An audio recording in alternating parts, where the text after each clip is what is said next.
I am announcing my candidacy for the nomination of my Republican Party to serve as your President of the United States. It's official. Congressman Thaddeus McCotter announced his bid for the White House last night, and this morning he's here with us in the studio. Congressman McCotter, thanks so much for joining us, getting up early after a big announcement last night. Well, thanks for having me on. Well, it seems like you agree pretty much with the Republican Party right down the roster, except for the auto bailouts. Now, how do you think that's going to play nationwide? Well, except for the auto industry, and most importantly, the dichotomy between how the Wall Street bailout was handled, which has failed and which I opposed. And as you know, then what we believe to be disparate treatment between the workers within the auto industry, the manufacturing base, and how we in Michigan understand not only that we need a manufacturing base for the future of the country's prosperity, but we also understand that what we have to do is fix the banks. The absence of credit flowing down, the inability for entrepreneurs and workers to grow this economy is what is starting to doom us to what happened to Japan, which is a lost decade of economic growth, and we simply cannot have that. During this presidential run, how do you compete with some of the big names out there who seem to get media attention no matter what they do? Michelle Bachmann, Newt Gingrich. How do you get your name out there and make sure people around the country know who you are? Well, this is the Republican Party's first social networking primary. The Democrats went through it in 2008. So what it allows you to do is through Twitter, through Facebook, through traditional media, is to get a message in front of people far more instantaneously than in the past. And then they can judge it and they can multiply that effect if they like it by sending it to their friends.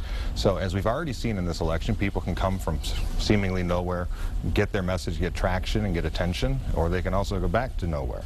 So it'll be a very interesting period of time, but I think that if the message resonates, then I think you'll get your name out. What to you is success in this race? Is it just getting your name out there, perhaps ending up as a vice president on the ticket? No, it's winning. Is it? You're actually shooting for the top. Well, as Coach Mack told us at Catholic Central, there's no other reason to play the game than to win. Some critics have said that this might be a name grab, just trying to get the name out there to increase your profile for maybe a run at Senate or governor. Is this a true run for the president here?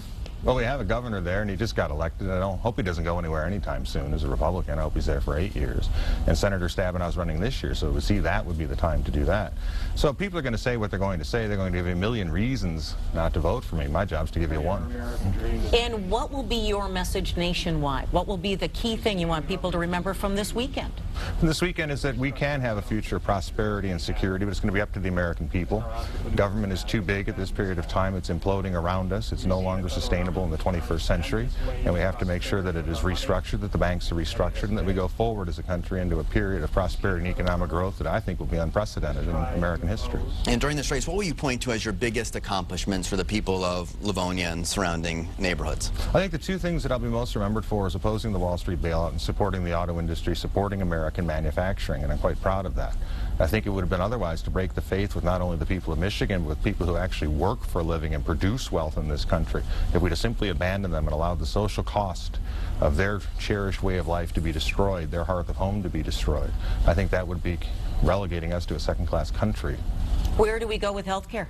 I think with health care, what we have to do is we have to repeal and replace Obamacare. The problem with Obamacare is that it believes that government can control the supply of health care. And when government controls and constricts the supply of something, as more people want it, the cost is going to go up. It's going to affect Medicare, it's going to affect Medicaid, it's going to affect people's private health insurance. So what we have to do is allow for supply-side health care, for the market to expand, consumer choice and control within it to squeeze the inefficiencies out so that you can match rising demand with rising supply. That's the only way to stabilize the cost, and it will also have a concomitant benefit to the entitlement programs that are there by reducing the cost of providing those.